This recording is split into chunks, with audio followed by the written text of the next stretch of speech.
Gente, é com imenso prazer que eu estou aqui entrevistando hoje o Dr. Renato Opsi Blum.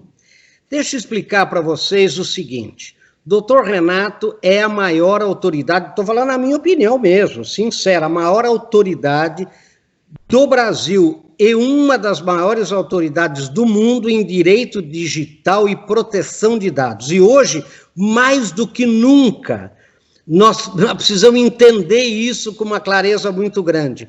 Então, deixa eu só fazer uma apresentação rapidinho. Ele é advogado, economista, é patrono dos cursos de pós-graduação em Direito Digital, proteção da Escola Brasileira de Direito, enfim, gente, se eu for ler aqui, ele é Master in Science and Business Administration pela Florida Christian University, enfim, é uma loucura a formação que ele tem e a especialização dele. E hoje ele presta, através do seu escritório, do Opsi Blum, essa consultoria jurídica em proteção de dados para as maiores empresas do Brasil, da América Latina e até fora da América Latina. Então, é um prazer, doutor Renato, estar aqui com o senhor, é uma honra muito grande. Eu quero desde já agradecer a sua disponibilidade, né, e passar a palavra para o senhor, porque eu não quero fazer que nem o Jô Soares, que fala mais que o entrevistado. Não, o que eu quero é que o senhor fale mais do que nós. Vamos lá, doutor Renato, muito obrigado e seja bem-vindo. Marins, é uma honra, é uma alegria estar aqui contigo, e tenha certeza que se você falar bastante, vai ser um prazer, porque nós aprendemos muito contigo, sempre. Você, vou te chamar de você, não vou te chamar de senhor, não. Você é uma simpatia, então eu gostaria muito que a gente batesse esse papo. É um papo digital que a gente está tendo aqui, isso, é um papo remoto, né? É um papo home office, já aproveitando as circunstâncias, com algumas mudanças de comportamento, aliás, mudanças que nos chamam a atenção, até algumas situações aí, alguns perigos, alguns riscos. Mas é uma circunstância que nós tratamos, que me vem do meu dia a dia. Você me pediu para falar algumas coisas, e hoje sou sócio fundador de um escritório focado em direito digital, proteção de dados, tecnologia como um todo. Então, direito ligado aí à inovação de forma genérica, de forma mais, assim, global. Somos 150 pessoas, começamos, éramos 2, 3, eu, meu pai, quando meu pai se aposentou como desembargador, e a Denise, que fazia um pouquinho de tudo. Hoje, graças a Deus, somos 150 pessoas, hoje 146 em home office. Olha.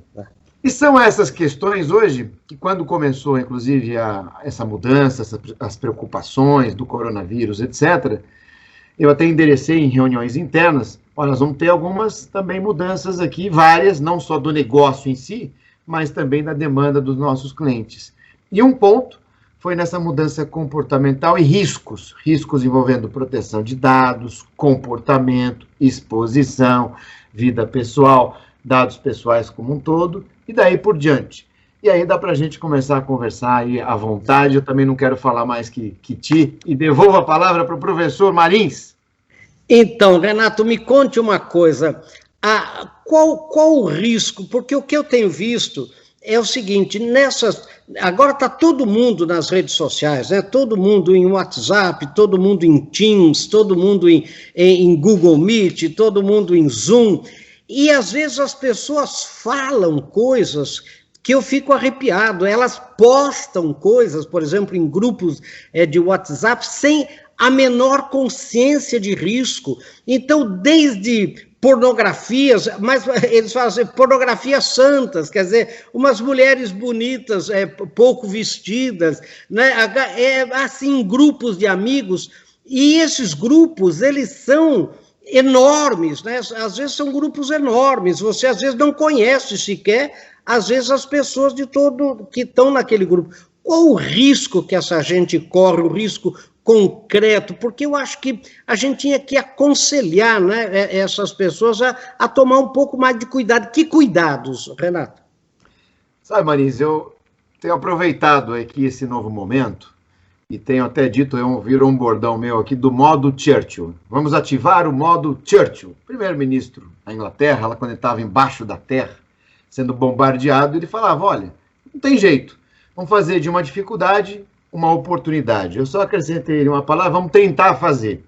E aqui, para contextualizar, eu comecei numa brincadeira, primeiro dia de quarentena, aquela quarentena não obrigatória ainda, eu falei, vou fazer uma live. Peguei o meu Instagram, é um Insta bem interativo, tem alguns seguidores lá, enfim, e fiz a primeira live com o padre, o reverendo Aldo Quintão, que foi muito legal, né? Foi muito interessante. Está lá no meu perfil, @RenatoOpsBlum, no meu Instagram. E aquilo teve uma repercussão muito interessante, eu gostei e continuei fazendo lives. Eu já fiz acho que mais de 60 lives, inclusive faremos uma em breve aqui. Isso, exatamente. E aí, nesse ponto eu falei, nossa, muita coisa está mudando, e muita gente vai começar a interagir e usar as redes sociais, né, como você falou, com muito mais intensidade. Além dos riscos corporativos, dos riscos pessoais, também integrados aí, ou misturados no dia a dia profissional das pessoas. E confesso que dentro desse meu modo positivo, tenho visto algumas coisas interessantes, e na sequência digo dos riscos. Por exemplo, as escolas hoje que estão em homeschooling, fazendo, né, as aulas remotas, as aulas digitais, eu não gosto do virtual, porque virtual não existe. Uma aula digital, no caso dos meus filhos aqui, eu vejo muito aprendizado. Então, eu vejo nesse ponto, estou falando aí de adolescentes, de crianças, esse momento está sendo bom nessa questão do risco, de alertar e de trazer a experiência prática para que as crianças e adolescentes não cometam alguns erros que estão acontecendo hoje. Então, esse é um ponto positivo.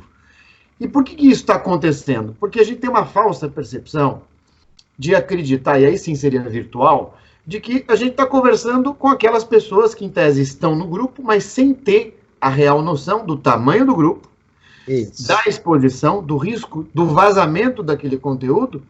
E aqui é uma dica que eu dou, sem necessariamente saber que aquela pessoa que tem aquele nome realmente é ela mesma. Ah, mas Renato, foi ela que criou a conta? Quem garante que alguém não esteja usando nesse momento a conta dela que ela mesma tenha criado? Ah, mas Renato, não, isso no ambiente home office pode acontecer, você deixa o telefone desbloqueado, alguma coisa assim, alguém pega uma criança, enfim, etc., e aí você não imagina que aquilo, né, esteja funcionando, esteja ligado, você se exalta um pouquinho, extrapola um pouquinho qualquer limite normal e acaba cometendo um equívoco. Então, alguns exemplos. Nessas lives, utilizando aí as mais diversas plataformas. Tivemos aí pessoas saindo do banho, né, em lives importantíssimas, envolvendo, né, autoridades, empresários, etc. Não vou aqui citar nome, porque eu tenho uma premissa, como eu trabalho muito com vazamento de dados, eu não vou ficar promovendo. Claro. Vamos contextualizar. Né? Claro. Vejo pessoas que brincam, que ficam de cueca, e colocam a camisa e a gravata aqui, depois esquece, levanta, né, e sai de cueca, e a pessoa não vai reparar na camisa e na gravata, vai reparar na cueca. Pessoa que deixa o microfone ligado.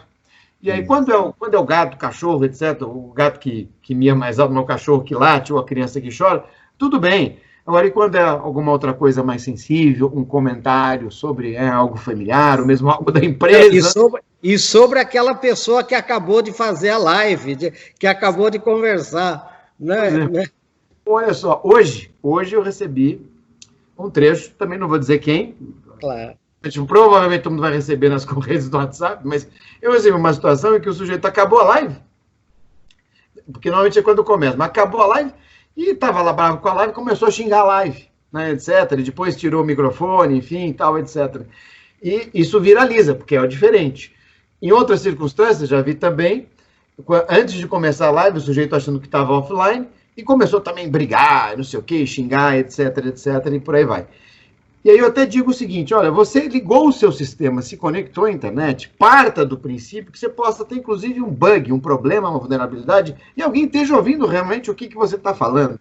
Então, eu tenho aqui o hábito, e lá no escritório, ou aqui agora, que o escritório é digital também, o Casa de Ferreiro, o espeto tem que ser de titânio, né? Não pode ser de pau. Então, eu desligo os dispositivos, eu tenho câmeras em casa.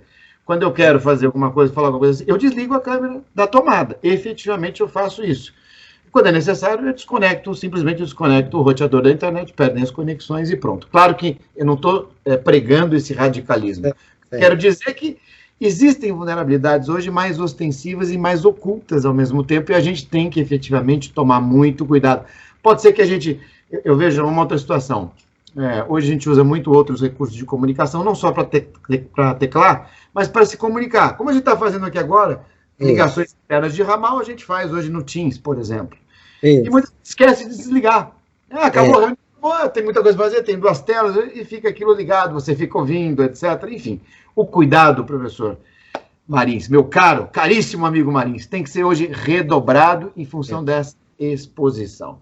E se deixar, eu falo muito mais, mas eu tenho que me policiar. Agora, eu quero também falar para você quais são os riscos hoje que você vê um pouco, sei que não é a sua área específica, mas você deve estar envolvido nisso até o pescoço, os riscos trabalhistas desse novo mundo digital. Porque também, o que eu vejo, né? Eu estava comentando com você que eu tenho feito os artigos, né, AC e DC, né? Em vez de antes de Cristo, depois de Cristo, antes do coronavírus, depois do coronavírus. O que eu noto é que com algumas coisas vão mudar claramente, né? Por exemplo, essa coisa das 8 às 5 ou das 9 às 5 com horário fechado, isso não se sustenta mais, né? As pessoas, por exemplo, têm mais liberdade também, né? Olha, eu tenho que levar um filho no médico, mas vai, às 3 horas da tarde, né? É melhor para você até ir para o médico também, e depois você faz o trabalho que você tem que fazer às 8 da noite, às 9 da noite, né? O que importa é você fazer o trabalho, né? E entregar esse trabalho. Então, está acontecendo muito isso. E outra coisa que eu vejo é que as pessoas, elas estão aprendendo mais. Deixa eu contar 2 coisas para você entender o que eu quero dizer. Primeiro, aquilo que você falou de escola. Sem aquele bullying, sem aquela coisa de bater na minha cabeça, de distração, né? Eu estou aprendendo mais, porque eu, como estou em televisão há muitos anos, você não pode ficar na televisão, e o professor está odiando, né? Porque o professor não pode ficar, fulano, fique quieto, fulano, peraí, eu vou dar uma saída, não. 5 minutos na televisão, meia hora virtualmente, né? Um comercial tem 30 segundos, né? Então, essa é uma coisa. Por exemplo, igrejas, Renato, estão sentindo o seguinte, as pessoas dizem para mim assim, aumentou minha espiritualidade, porque eu estou numa missa lá, ou num culto à distância, e eu estou sozinho, não tem aquele barulho, não tem criança chorando, não tem, ou se tiver criança é a minha mesmo, né? Não tem aquela muvuca dentro do templo da igreja, e depois o zoom da câmera me mostra coisas que eu lá atrás não via, nunca vi. Então, essa mudança depois do coronavírus, e essa mudança trabalhista também, o comportamento em relação ao trabalho, por exemplo, agora fala assim, está todo mundo em home office, agora é feriado prolongado, então vamos dar feriado, mas espera um pouco, mas será que precisa ter tanto feriado se você está em casa? Como que vai ser? Então, professor Marins, você ativou o modo Churchill, né? Então, vamos fazer da dificuldade uma oportunidade quando você mencionou a igreja. E vou adicionar uma letra a mais no seu AC e no seu DC. Vou colocar o AC, o DC e o DC de novo. Então, antes do coronavírus, durante o coronavírus e depois do coronavírus. Estou acrescentando no meio aqui. Então, a gente vai e volta, e talvez seja algo híbrido que a gente vai viver. No caso da igreja, inclusive, aproveitando até a citação do reverendo Aldo, aumentou o número de pessoas que assistem às celebrações, quase que dobrou, porque ele me fala. No meu caso, os meus seguidores em redes sociais dobraram também. Então, é um lado positivo também que tem que ser considerado. E do ponto de vista trabalhista, sem dúvida, nós teremos uma mudança na legislação principalmente no pós, né, depois do coronavírus. Então, A, C, D, C e PC. Olha aí, pós-corona. Pronto, aí fica tudo igual. Por que vai mudar? Inclusive, no teu exemplo, a pessoa vai para o médico. Ela vai levar o dispositivo móvel. Alguma coisa urgente, ela está conectada. Ela não vai estar concentrada, mas estará conectada. E essa flexibilização jurídica legal vai ter que acontecer porque é bom para todo mundo. É produtivo. Hoje, então, durante o corona, hoje o que acontece? Hoje ainda existe a questão da jornada, existe a possibilidade, até necessidade, até o dever de fiscalização desta jornada para exatamente evitar reflexos, demandas trabalhistas. Isso tem um aspecto relacionado também ao dado pessoal, que pode ser monitorado, capturado, etc. Na prática, o que nós fazemos nesse momento hoje, com relação a esse tema, é a formalização disso, um adendo ao contrato de trabalho, para regulamentar, dizer o que pode, o que não pode, o que está sendo feito, até para não gerar expectativa de privacidade indevida, nesse novo modelo home office. Inclusive, também com relação à segurança desses novos dispositivos, aliás, dos velhos dispositivos, que muita gente está usando o seu desktop antigo, que era para joguinho, e agora está funcionando além do joguinho, também para processo corporativo, que é também mais um risco. Aquele dispositivo que é compartilhado com a família, tem mais riscos naturais também, inclusive. Então, isso tem que ser formalizado. É um instrumento jurídico, é um contrato, com regulamentos em anexo. Isso nesse momento. Depois, sem dúvida, Marins, nós teremos aí uma mudança na legislação trabalhista. Inclusive, aproveitando o tema, estamos vivendo uma discussão nesse momento, no Supremo Tribunal Federal, se a coronavírus que é adquirida em ambiente corporativo é ou não, né, uma doença relacionada ao trabalho. Sim. E isso pode ter consequências econômicas aí também importantes. A decisão ainda não está final, tem uma decisão casuística, enfim, portanto, apta a sofrer novas decisões, novas interpretações, mas aproveitei aqui só para contextualizar. Teremos sim uma evolução, uma mudança na legislação trabalhista. E é incrível, não é? O que eu também estou vendo na educação é que os pais estão acompanhando mais a educação dos filhos, né? E tem pais que me dizem, professor, eu não sabia que o professor do meu filho era tão ruim. Eu não sabia que, né, meu Deus do céu, e agora como é que... E as universidades, Renato, elas estão passando um calor, porque as pessoas estão vendo que quando o ensino à distância, porque tem uma coisa, né? Uma é o ensino à distância, outra é a aula remota. A aula remota, se eu ficar falando aqui, que nem eu falava lá na sala de aula, que é um terror, né? Agora, quando você usa toda a tecnologia disponível para você, é muito mais rico do que na sala de aula, sem dúvida, né? E o que o pessoal de universidade está vendo? Espera um pouco, a aula, o conteúdo é melhor, eu estou aqui mais concentrado, o preço é menos da metade, por que eu vou voltar no ensino comum? Quer dizer, não é que vai acabar, né? Porque deixa eu contar uma coisa para você, eu como antropólogo, outro dia, me convido muito, eu faço também todo dia, né, essas coisas, como vai ser o mundo em 2030, 2040, eu falo, gente, vai ser tudo do mesmo jeito, porque vejam a Primeira Guerra de 14 a 18, 45 na Europa, quer dizer, essa geração nem sabe que existe guerra, tudo se reconstrói, daqui a pouco vira piada, e tem uma coisa, né, nós, os historiadores, vamos dizer, tudo mudou a partir do coronavírus, mas tudo voltou no século XIX. Eu até digo que é o Covid-19. Sabe por quê? Porque no século XIX as pessoas trabalhavam em casa ou próximo das casas, não é? E fazendo o seu trabalho em casa. Só não tinha os meios que nós temos hoje, né? Mas ninguém pegava trânsito de 4 horas para ir trabalhar não sei onde, né? Essas coisas todas. Então, Renato, o que eu acredito é que nós vamos chegar, não sei qual é a sua opinião, isso que eu queria saber, nós vamos chegar num equilíbrio, não vai mudar tudo, porque o ser humano tem 150 mil anos, as mulheres vão continuar, nós estamos querendo ir ao shopping, querendo ir a restaurante, não vai acabar restaurante, vai acabar shopping, vai acabar universidade, escola. Você acha que, o que você, o PC seu, como é que vai ser? Então, vamos lá. Olha que interessante, né? Eu acho que vai acontecer algo híbrido. Nós iremos mudar, nós iremos otimizar. Por que otimizar? Então, questão do trânsito. Nós vamos evitar, vamos ter horário alternativo, ou não iremos determinados dias trabalhar, etc. E com isso ganharemos produtividade, saúde, conforto, foco, dedicação, etc.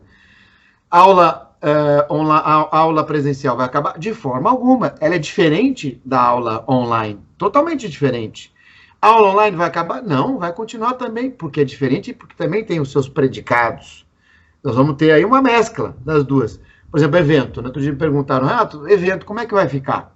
Eu falei, os eventos a partir de agora, né, e quando começar fisicamente novamente, nós vamos ter os eventos para as pessoas que puderem e quiserem ir presencialmente, e a transmissão online também.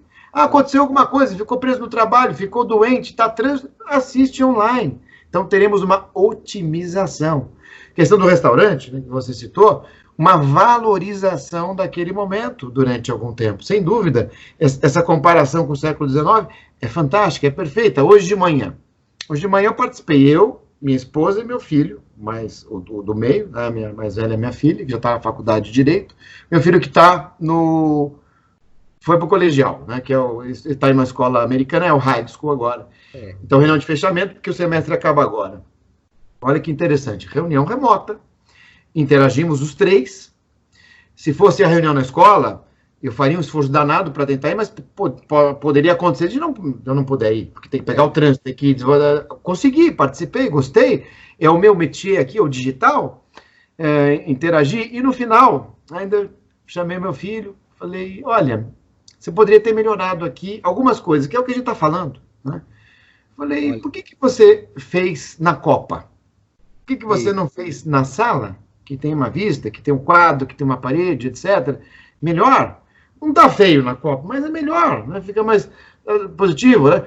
Muita gente está perguntando por que eu tenho usado gravata recentemente. Primeiro, porque eu gosto de usar gravata, sou uma exceção, eu gosto. Segundo, porque ninguém está usando gravata. Então, é um momento diferente, assim, eu acho algo sério, enfim, profissional, etc., e também estou aproveitando da oportunidade de poder usar a gravata no momento que ninguém está usando a gravata. Então, eu falei, filho, se vista bem. Né? Você vai estar, né, olhando, participando, interagindo. Pode ser que tenha alguém gravando. Se alguém gravar, passa no WhatsApp, isso vai ser disseminado e todo mundo vai te ver bem. Né? E a gente vai, então, contextualizando. E eu acho que a gente vai vir para melhor.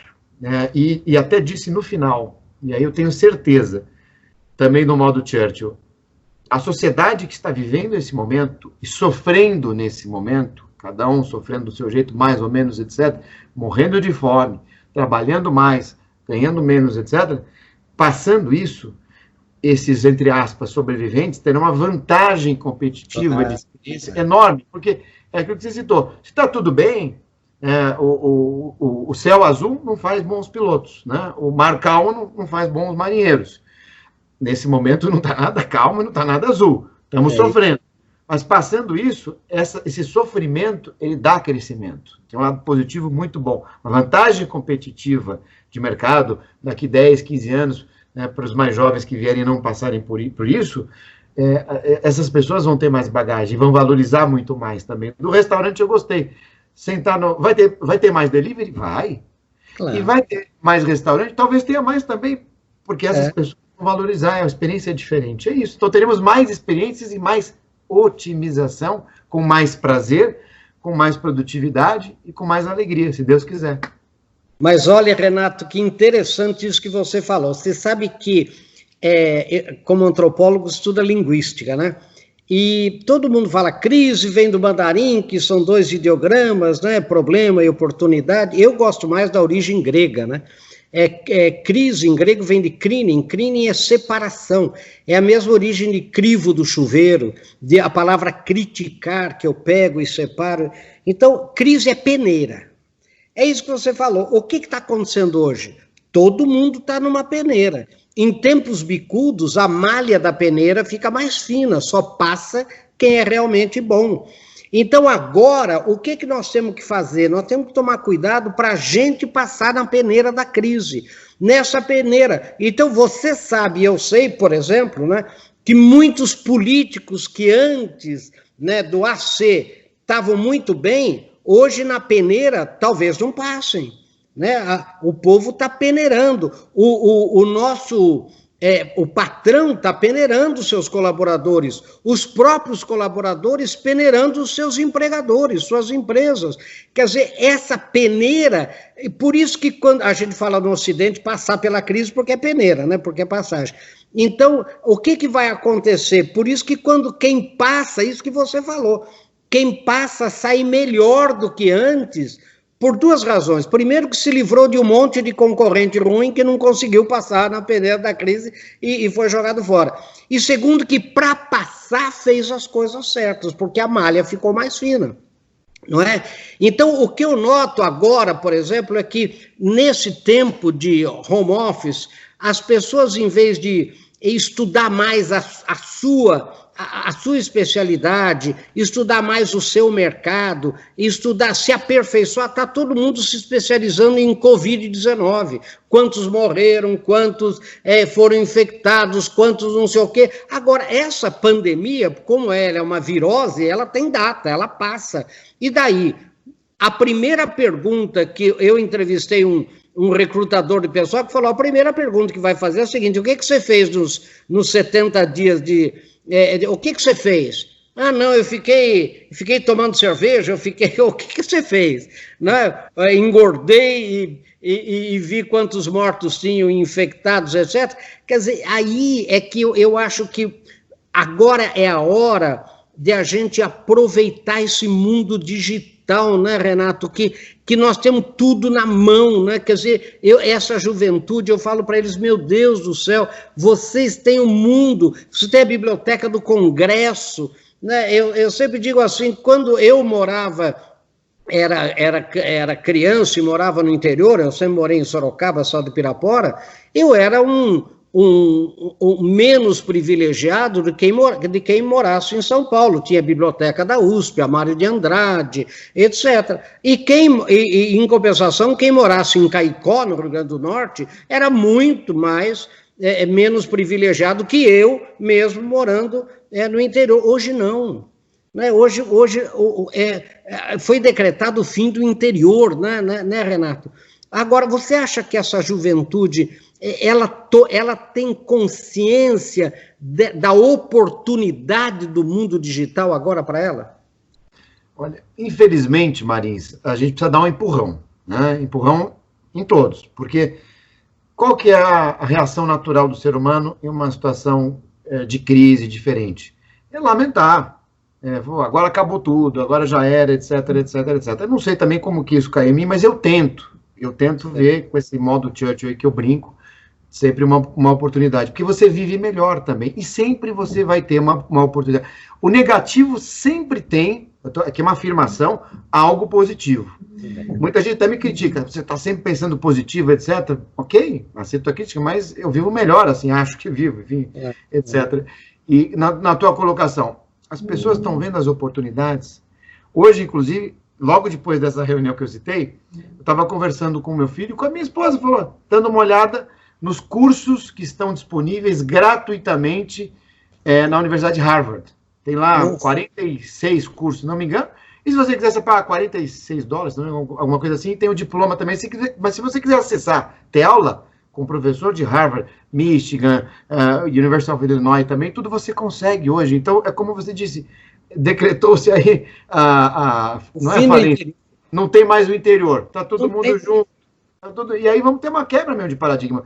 Ontem, enfim, até a questão temporal agora fica também relativizada, mas era uma discussão assim, será que as pessoas então agora não vão morar mais nas capitais? Um vai morar na praia, outro vai morar na montanha, precisa ter só uma conexão à internet? Eu falei, acho que não, porque aquilo que você falou, Marins, que está na antropologia, nós precisamos de contato físico, nós precisamos do físico também, então não vai ficar lá no isolado, naquilo para o resto da vida, não, você vai valorizar mais aquilo, mas você vai combinar com, e também não gosto de novo normal, essas coisas, não.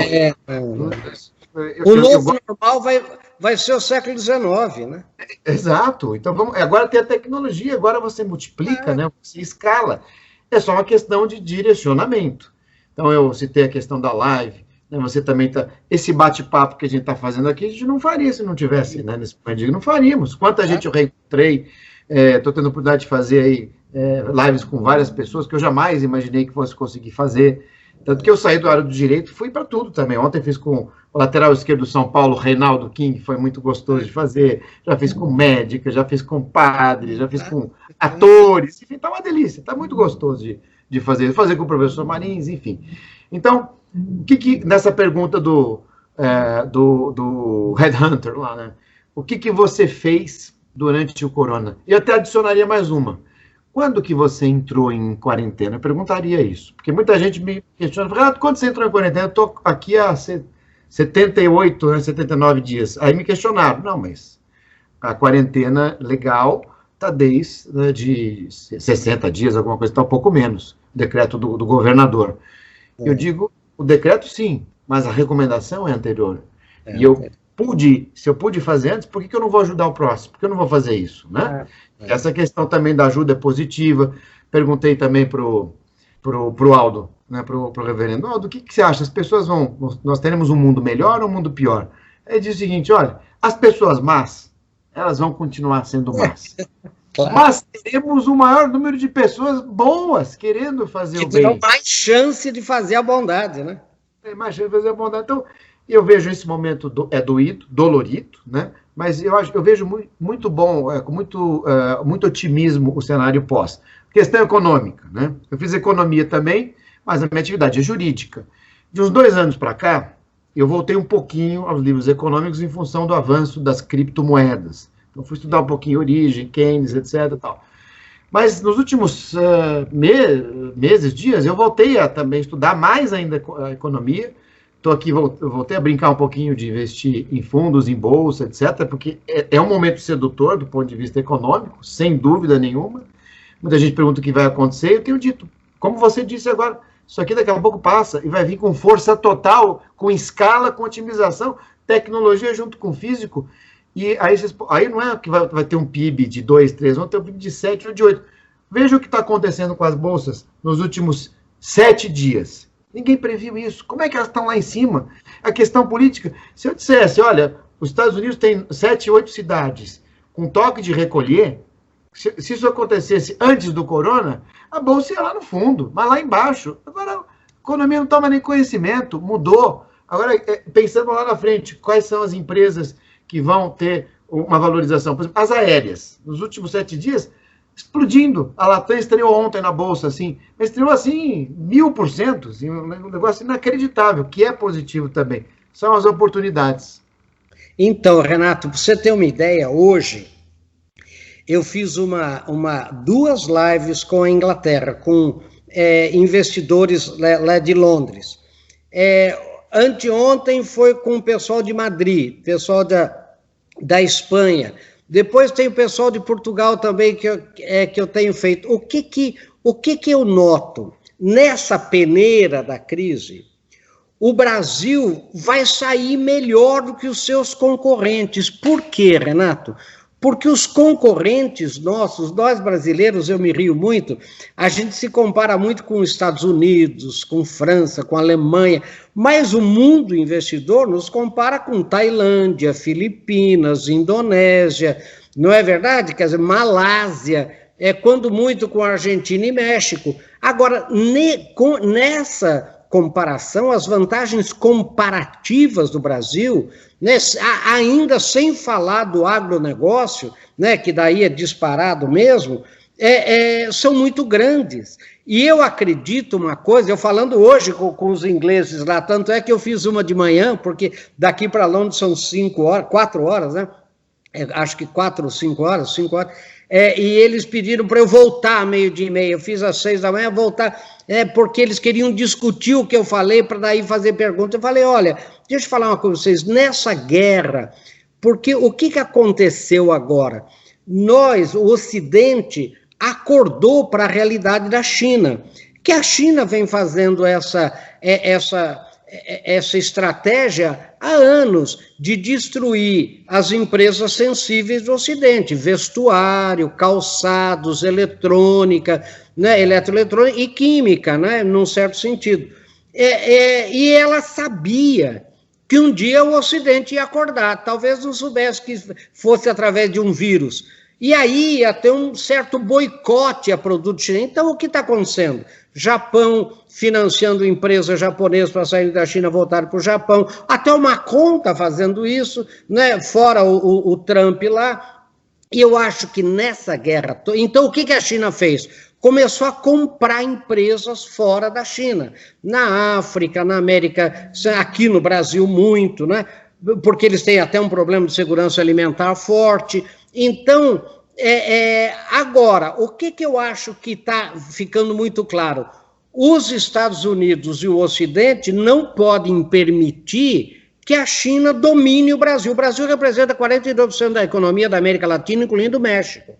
Se ela domina o Brasil, domina a América Latina. Então, eu acredito que muita indústria, tanto americana, indústria mesmo, foreign direct investments de longo prazo, que hoje estão na China, virão para o Brasil. A guerra, uma parte dessa guerra vem para o Brasil, porque os Estados Unidos não podem permitir que a 8ª maior economia do mundo, e deixa eu contar para você, eu estava fazendo uma live com um banco americano, e eles falando, o Brasil a 5ª economia, eu falei, não, o Brasil é a 8ª, vocês desculpem aí. Ele falou, não, a gente considera a economia subterrânea também. Então, se botar a economia subterrânea, para nós é a 5ª. Né? E assim vai, quer dizer, eles sabem outra coisa, né? 8.512.000, um único idioma, 17 mil quilômetros de fronteira sem problema de fronteira, né? Um mar territorial que é uma outra Amazônia, enfim, essa loucura toda, né? 400 milhões de hectares de terras agrícolas, só nesta safra, Renato, usamos 64. Não é? De acordo com a legislação brasileira, não invade APA, não invade a Amazônia, não invade nada. Os 2 maiores aquíferos do mundo no Brasil, né, o Alter do Chão e o Guarani, o maior aquífero do mundo é o Alter do Chão, que está só no Brasil. Ele tem água, para você ter uma ideia, eu estava mostrando esses dados hoje, né, para os ingleses, eles quase caindo da cadeira, né, dados deles mesmo, eu falei, esses dados são ingleses, né? Só o Alter do Chão tem água subterrânea para abastecer o mundo por 250 anos. Só o Alter do Chão.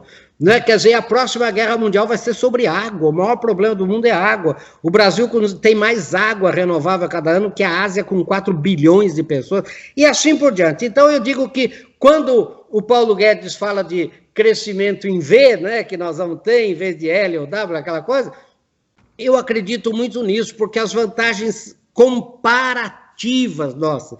Então, a gente não é Alice no País das Maravilhas, mas tudo nesse mundo é comparativo. E outra coisa, né? Eu estava vendo na sua área, isso é verdade, o Renato, que o brasileiro é um dos povos que passa mais tempo plugado na internet, é isso? Olha que interessante, eu concordo com tudo que você disse, e fazia tempo que eu não ouvia uma fala, um discurso com tanta profundidade e lógica. Isso explica, em parte, e vai continuar, o dólar vai cair cada vez mais, claro. Porque na economia, como que uma taxa Selic baixa dessa está começando a atrair dólar? O dólar de 6 foi para 5 em quase uma semana.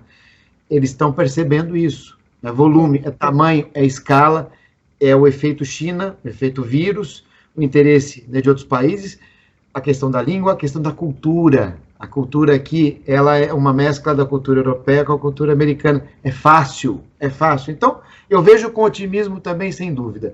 Agora, o Brasil, sim, Marins, o brasileiro gosta de tecnologia, com todas as dificuldades que o brasileiro tem, dificuldades econômicas, de pobreza, etc., gosta de tecnologia. Ele prefere, muitas vezes, comprar um dispositivo mais moderno e economizar em outras questões, mas ter aquele dispositivo para ficar conectado. É o país que mais tempo fica conectado no mundo em redes sociais. Em números absolutos, o Brasil hoje é o quinto ou quarto país, né? A gente perde para o Japão. Não, acho que está pau a pau agora com o Japão, somos 154 já, talvez tenhamos passado. Então, vamos colocar o Brasil em quarto, né, em números de conectados. Temos o Brasil, temos a Índia, em número de conectados, né? Mas também 1.400.000.000 de habitantes na Índia, né? Não, mas não são todos conectados, né? Pois é. Temos a Rússia e temos os Estados Unidos, né? Em números de conectados é muito alto, com as nossas dificuldades, fazendo um paralelo com aquilo, né, que você acabou de dizer.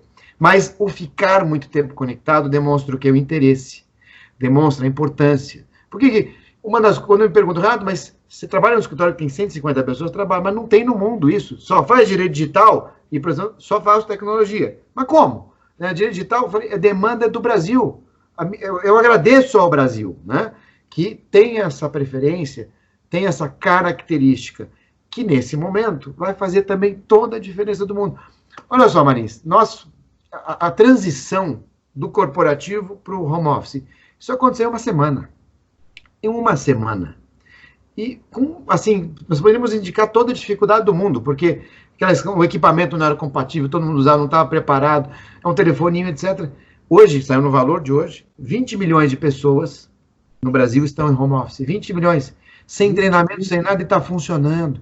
Por exemplo, eu tenho um cliente que é uma plataforma que tinha 10 milhões de clientes. 10 milhões de clientes corporativos. São quase 2 Portugal, né? Então, esse meu cliente tinha 10 milhões, corporativa a plataforma. De repente, em uma semana, 10 dias, de 10 milhões, agora ele está em 400 milhões e mudou o mercado. Não é agora business to business, é business to consumer. Então, escalou de uma forma, ou seja, isso veio para ficar também. O digital, a tecnologia, a internet, quem usa mais, quem é mais intenso, vai ter também vantagem competitiva a mais, porque isso você faz marketing, você vende, né? Os brasileiros usam muito o canal das redes sociais para fazer venda, porque o brasileiro fica pendurado nas redes sociais, então ele interage. E tem um lado muito positivo, porque ele comenta, ele fala, ele ranqueia o produto, né? Ele reclama. O Ministério da Justiça tem lá o consumidor.gov, que é um exemplo para o mundo inteiro, uma plataforma de conciliação, de resolução de conflitos de consumidores, além de outros que a gente tem aí, etc. Então isso é muito rico e, sem dúvida nenhuma, esse ponto digital que você levantou vai ser cada vez mais importante junto com as outras transformações. O comércio eletrônico brasileiro, olha quanto cresceu, tem uns que falam 30%, 40%, até 50%. E vai deixar de comprar? Não vai. Né? Igual da delivery do restaurante. Você vai deixar de ir no restaurante, mas vai pedir mais delivery? Vai, porque o delivery também é mais barato, é gostoso você comer em casa, e daí por diante. Não, e Renato, hoje nós estamos comentando, né? E aquele dia com a Espanha também comentando uma coisa que eles não entendem. Eu digo, olha, deixa eu falar, uma das vantagens comparativas que nós temos muito grande é o ius soli, em vez do ius sanguine.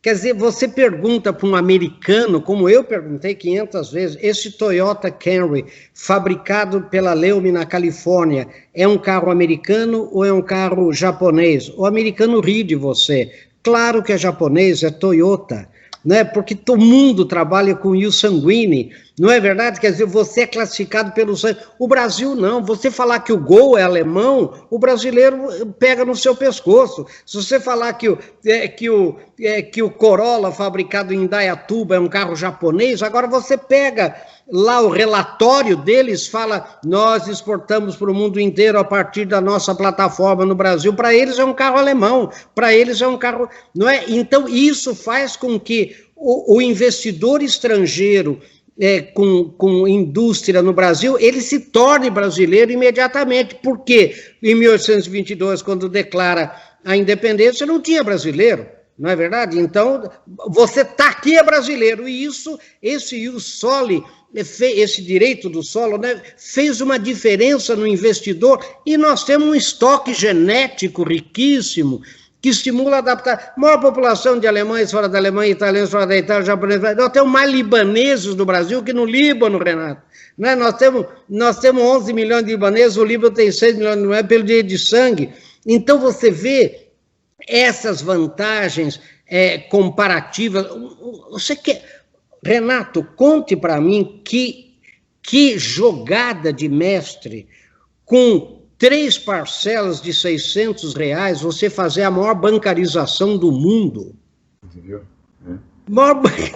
Não é o sistema bancário brasileiro, ele é consolidado, tem 1000 problemas, são 3 bancos só, 4 bancos, mas é o seguinte, onde que você passa uma TED de Uruguaiana para os Catrimani, você atravessou a Europa e voltou metade. Essas vantagens é que eu acho que a gente não vê. E uma coisa na área que você falou, me desculpe agora, estou dando uma de Jô Soares, eu estou falando mais do que você. Bom, é o seguinte, que é o que se chama de readiness. Em antropologia econômica a gente estuda isso. Quer dizer, o brasileiro está pronto para consumir. E qual é a lógica que eu vejo no investidor? Escute só, Renato, vê se você concorda comigo. Se você não concordar, a gente nem vai para frente. Olha, deixa eu falar para você. Os mercados maduros, Estados Unidos, Europa e Japão, Mercado maduro é aquele mercado que o aumento do consumo ele é equivalente ao incremento vegetativo da população. A população não cresce, o consumo não cresce, porque quem está lá já consome no seu limite. Muito bem. É onde estão os grandes investidores. Eles precisam desesperadamente de mercados emergentes, que hoje não se fala mais em Brasil, Rússia e China, por causa da matriz energética da China, ele fala em Brasil, Índia, Indonésia, Turquia e China. Agora, espera um pouco. O que os investidores desse primeiro mundo me dizem? Porque é o que eu mais faço hoje. Professor, o brasileiro tem o que a gente chama de readiness, ou seja, uma prontidão para o consumo. Se aumentar a renda hoje de R$1.000, não... Amanhã cedo os shoppings abrem na marra, o povo invade, então ele está pronto, não é como a população indiana, a população chinesa, a população que tem uma parcela ainda em campesinato sudeste asiático, Oriente Médio, a África. O Brasil não, o Brasil tem 210 milhões, né, se você pegar a população economicamente ativa, é menos, mas pronta para consumir. Agora, todo brasileiro, eu fiz com uma indústria automobilística alemã falando assim, queria ter um carro zero, por que não tem?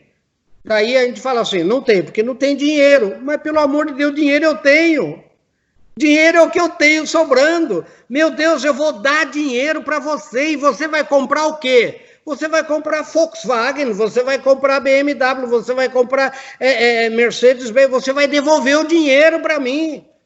Não é verdade? Quer dizer, então a lógica do capitalismo, a hora que você abre o Brasil na possibilidade de um investimento como você falou maravilhosamente, com regras, com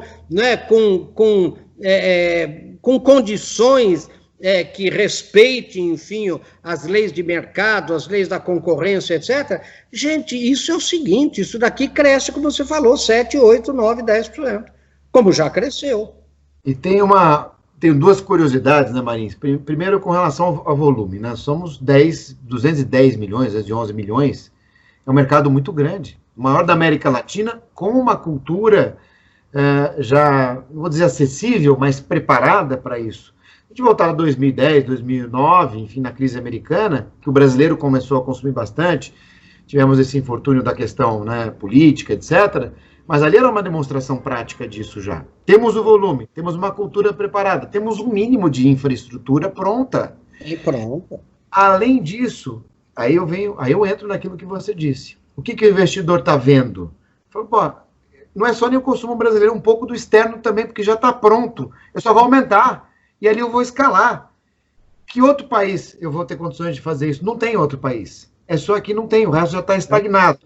E vou adicionar uma última camada das nossas dificuldades, que agora serão algumas oportunidades, comparando com o que está acontecendo no mundo. Então, hoje nós temos aqui um SUS que está dando conta, relativamente, temos algumas exceções de 3 ou 4 cidades, mas é uma vantagem do SUS, e o mundo está vendo isso agora, eu tenho certeza que nós vamos ter um investimento forte em medicina agora.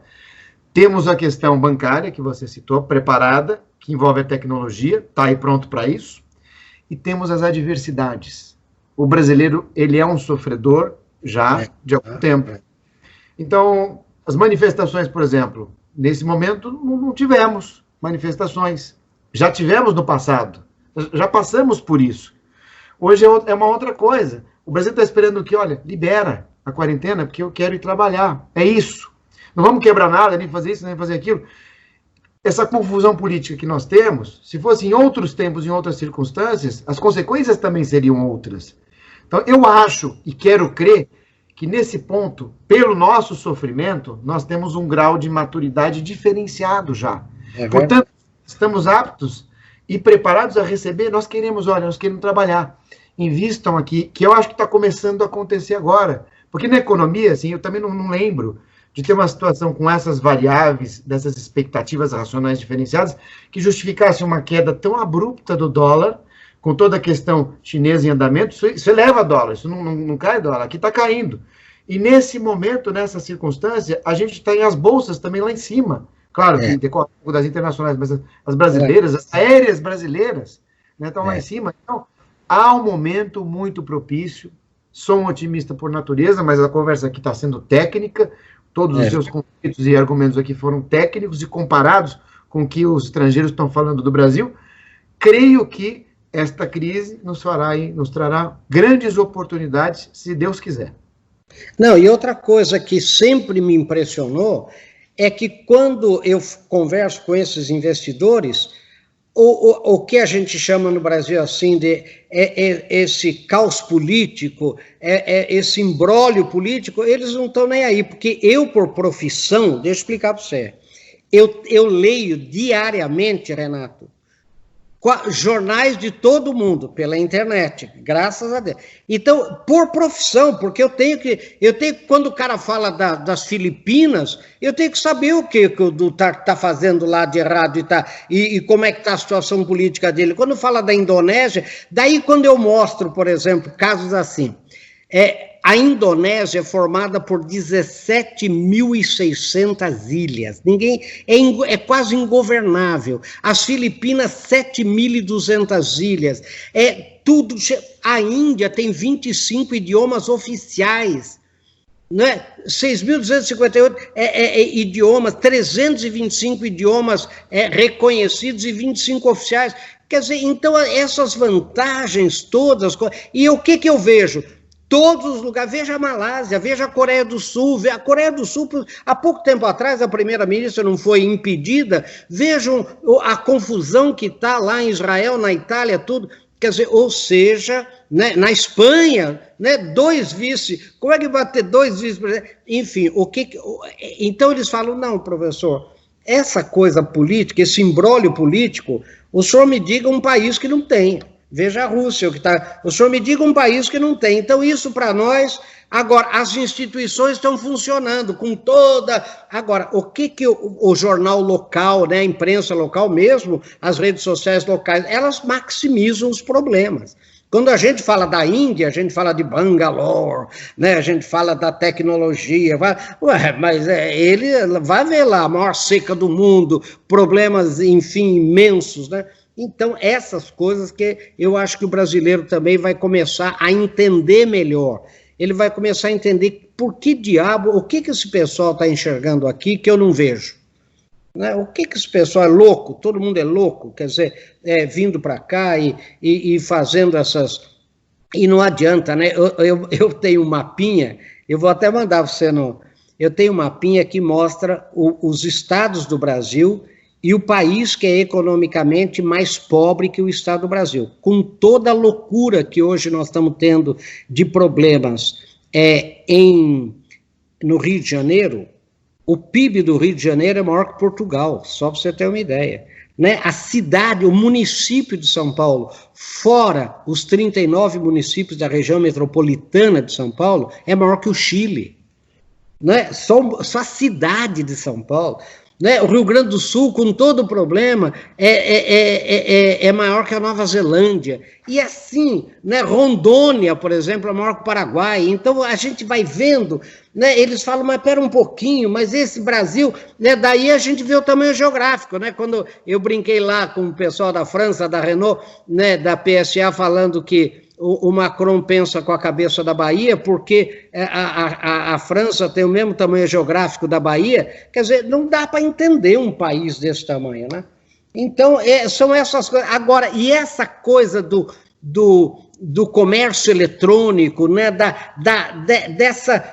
Isso que você falou do seu cliente, o brasileiro, ele se atira na novidade, né? Qual é, para mim, a característica maior? O futuro do Brasil é sempre maior que o passado e que o presente. Pode ver. Diferentemente da América Latina, hein? Você vai, por exemplo, na Argentina, o passado parece que é maior que o futuro. Você vai no Chile, é O'Higgins, lá, San Martín, o resto é bolivariano. Eu sou o huésped de honor da Sociedade Bolivariana. Só se fala de Bolívia. Quer dizer, na Espanha, o peso do passado, né? O peso dos bascos, né? E aquela coisa toda. O Brasil não, o Brasil o futuro, não dirige olhando pelo retrovisor, né? Falei demais, né, Renato de Deus, que vergonha. Foi um papo muito gostoso, aprendendo muito contigo E não falou demais, não. Nós estamos conversando demais aqui. Quando o papo é bom, a gente conversa e não vê o tempo passar. Não vê o tempo passar. Renato, muito obrigado pela sua disponibilidade. Eu queria... Nós estamos, sabe há quanto tempo? 55 minutos. Olha aqui, nessa conversa nossa. Eu queria deixar, agradecendo você, que você desse uma mensagem final aí, bem na sua... Principalmente, eu acho que de uma orientação mesmo dos cuidados que hoje a empresa, principalmente as pessoas, né? Porque a empresa brasileira é formada por muito, o fator pessoas é muito forte, né? Quais cuidados tem que ter, onde que tem, que atenção você tem que chamar atenção em alguma coisa, prestar atenção em alguma coisa. Então, por favor, aí, né, suas palavras aí finais, o Renato. Como cidadão brasileiro que me honra muito, e falamos aqui sobre esse uso intenso da tecnologia, que traz uma vantagem também impressionante para o nosso país, para os brasileiros, que nós possamos continuar usando com essa intensidade, mas com um pouco mais de responsabilidade. E aqui endereço 2 assuntos bem pontuais. O primeiro assunto, eu tenho certeza que o brasileiro vai continuar assim, portanto, vai cada vez mais usar tecnologia. Use sempre a tecnologia mais atualizada. Então, aquela história, para que eu tenha segurança. Não deixe o seu software, o seu aplicativo desatualizado, porque hoje ninguém mais usa antivírus. O antivírus é na atualização. E use os recursos de segurança, como, por exemplo, a dupla autenticação também, que é aquela coisa que quando você usa o login e a senha, você recebe uma segunda senha para validar por um outro canal. Isso é muito importante, muito relevante. E o segundo ponto, vamos usar o tema fake news, né? Já que nós somos tão interativos e usamos tanto as redes sociais, muito cuidado com aquelas notícias diferentes, que chamam a atenção, que são muito agressivas, e que não tem uma origem em que você esteja mais acostumado, que é exatamente por aí que acontece a propagação das fake news. São sitezinhos pequenos, blogs, etc., que acabam não sendo veículos de notícia em si, a mídia em si, mas algo com uma outra intenção. Então, desconfie do que for diferente. Isso também muitas vezes pode levar para fraude. Estou falando aqui fake news no conceito macro. Sempre confira, coloque no buscador, veja o que as pessoas estão falando sobre aquilo e só depois, você vai acessar aquele serviço, vai repassar aquela mensagem, enfim. Vamos aí digitar, teclar e navegar com responsabilidade. E tenho certeza que tudo isso que nós estamos passando aqui, em um curto, médio espaço de tempo, nós teremos aí uma super vantagem competitiva, se Deus quiser. Aí, Renato, olha, muito obrigado. Puxa, que honra, viu, ter conversado aí com você. Muito obrigado pela sua disponibilidade, pelo seu carinho, por tudo, e parabéns pelo seu trabalho. Olha, quando eu conversei com uma porção de gente falando, olha, eu vou entrevistar o doutor Renato, todo mundo falou, mas não acredito, como é que você conseguiu, né, que coisa, eu não vou perder nunca, né, porque realmente é isso que a gente, porque você, e na sua atividade, você está sempre um tempo à frente, não é verdade? Quer dizer, você está sempre à frente. E é por isso que é encantador conversar com você, é encantador, né, acompanhar o seu trabalho como a gente acompanha há anos. Então, parabéns, muito obrigado. Né, e peço a você que esteja aí assistindo, deixe o seu comentário aqui embaixo do vídeo, comentário, e também no chat, né, para que a gente possa responder para vocês, possa entrar em contato em caso de necessidade. Tá bom, Renato? Obrigado, sou teu fã, Marins. Sou teu fã. Não, mais do que eu sou seu é impossível. Um abraço covidal para você aqui, ó. Um abração. Hashtag tamo junto. Falou, querida, aí um abraço. Um abraço, querido. Então, já.